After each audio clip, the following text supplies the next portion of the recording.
G'day, it's Rob here again. Well, I've got the little lathe back together.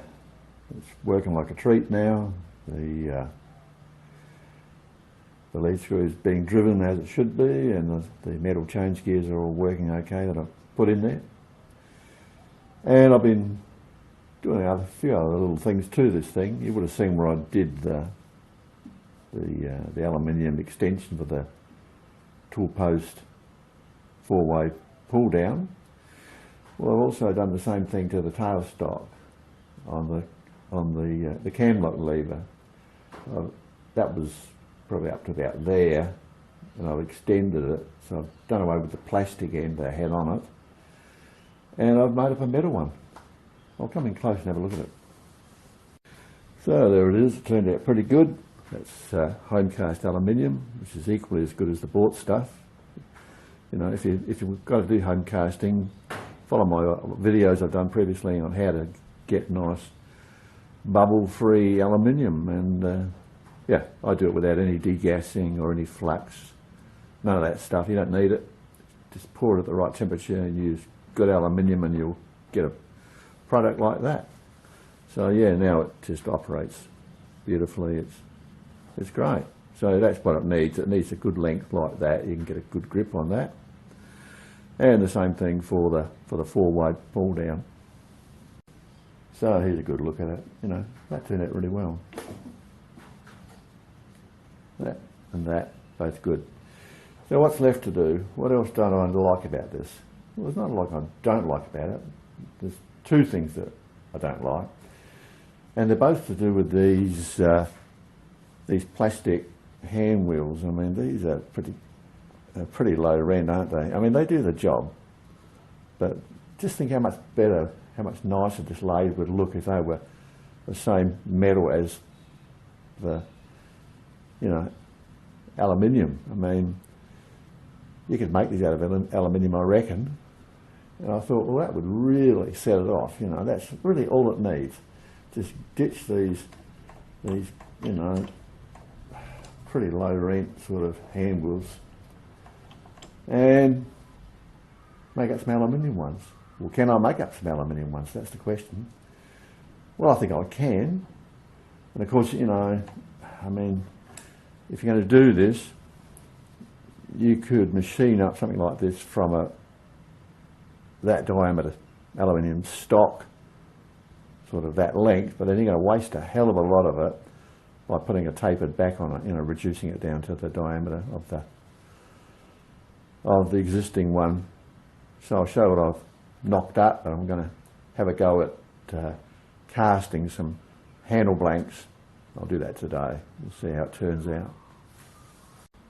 Now, I've done quite a bit of casting over the years with aluminium, and I found that by a long stretch the best way to get a nice clean finish with low porosity is to use a steel mould. Preheat the steel mould, get it nice and hot. Pour in the aluminium at the right temperature, you know, don't get it too hot, and then just let the whole thing cool down. Should get a good result.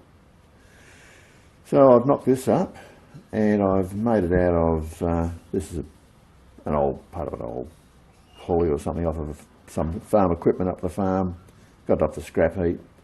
Machined that out nice and symmetrical, and then I machined out the centre and machined up another piece of that really hard scrap steel. Well, it wasn't scrap, it was round stock I bought, but it was so bloody hard you can't tap a thread in it or do anything. So I've machined that up, and that is a closed fit, and I've got it set up so that, yeah, when it cools it's going to contract, and you know, it can't contract on any edges that are the wrong way, so everything should just loosen up, and it should just come out quite easily. You can see where I welded on the back side of it with a stick welder just to weld the two bits together. I mean, this steel welds terribly. It's horrible stuff. It's really bad.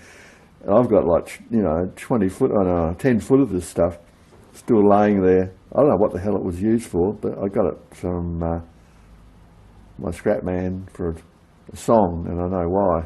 Because you can't do a lot with it, really. But if you want to make a draw pin or something hard wearing and strong. This is the stuff, believe me. I've no idea what it was used for. Okay, so now it's just a matter of heat up the aluminium and pour it in. I'll stand this on some sand, so it'll just fill up the cavity, and I'll bring it up to about, pour it in up to about here. Don't fill it right up, just enough to have, you know, to do the job, to machine it out. So I'll do 2 of them, and then I'll machine it another day, but just for now, this is just where we're going. Let's get on with it. So down here's my aluminium casting stuff. There's sand and sieves and tins, and there's a whole lot of scrap aluminium over there in that tub. Some of it's bits that have been used before, and some is fresh. I'll have a close look at it. So what have we got? What did I throw that out, I wonder? Oh, porosity. This mightn't be very good class aluminium. You see it's got little pinholes in it. I mean, some people would use that, but it's, yeah, not wonderful. And this is an old Stirling engine come flame liquor I played around with for ages. I'll remelt this off. That'll just melt away, and we'll still have the steel brass guts left to work with, so I'll do that another day. But for now, we'll go with the good stuff. And that was a bit of good stuff. We use that. And that was a bit of good stuff. And that was some of that pot I got off the side of the road. Not bad. I think I used a bit of it in that. Might give that a miss. We'll go with the Toyota car wheel rim. We know that's good stuff. We'll stick with the good stuff. Might better melt that down. Might go in. So yeah, we got good amount of Toyota wheel rim. That's the stuff I'll go for, and we'll save the rest for a rainy day. But I want it to be good quality, so I'll go with the best I've got. Okay, moving on.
You can see it's shrunk in the middle a bit, which is what I expected, putting an open top mould, but that's okay. We're going to machine a concave in there anyway, and there's a bit of excess there, so it's looking good so far. Now it's a matter of let it cool down at its own pace.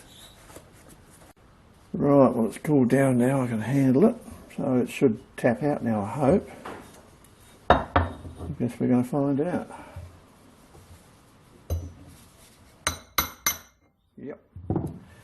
No effort. But what does it look like? Rob?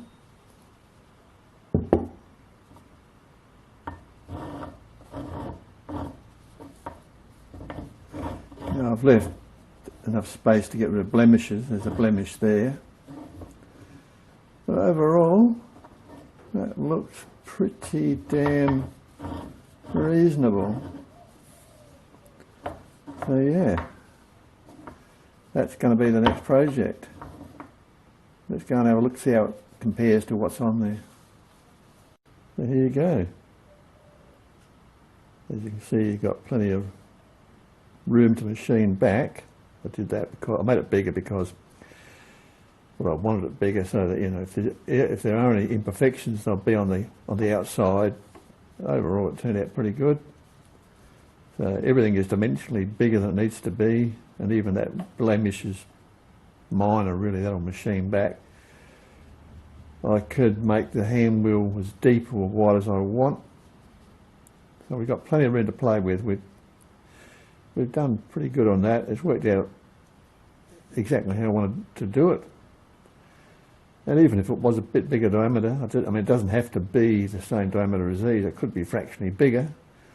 That would give you a bit more leverage and a bit more grip. And yeah, so I'll machine this one up first before I do cast another one, just to make sure that it is as good inside as it looks on the outside. I think it'll be pretty good myself. And dimensionally, I think it'll be the bee's knees. I might even slice off this end bit with the bandsaw to save a lot of machining, because it's really going to be there, isn't it? It doesn't have to be all this depth, but I wasn't sure how that shrinkage problem was going to go, or the issue. So yeah, I think I'll machine up this end first, get all that done, and then when I've done that, I can see what I've got left, and I might then just, rather than waste a whole lot of aluminium, I might just slice it with the bandsaw and then machine it up from there. Yeah, anyway, these are the sort of things you can do when you melt aluminium at home, and yeah, cool bananas, eh? Moving on. Okay, just one more thing before we wrap up this video, and that's to do with these change gears that I got, these aftermarket ones, and I found that the centre had to be machined out on the 80 tooth ones, and I did it on my bigger lathe because it was all set up for that. But I did say at the time I thought you could do it on the lathe itself using the external jaws. No, won't fit. Will not quite fit. It's close, but no cigar. So I'm afraid you're going to need someone with a larger lathe, or you're going to need a larger lathe yourself to machine out that centre. Or maybe you could do it with a ream, you know, if you have a right sized ream. It only has to go a tiny bit, but you know, it stops it. So that's the way it is, and I thought I'd just clarify that, make sure that we're all clear on that. And that's it, basically. For now, the next video will be to do with machining that handle blank up. Hopefully that'll all go okay, so we'll see how that turns out. It's going to get pretty hot here for the next week or so, so I might have to cut back on the videos until things cool down a bit. Okay, that's it from me. See you next time. Cheers.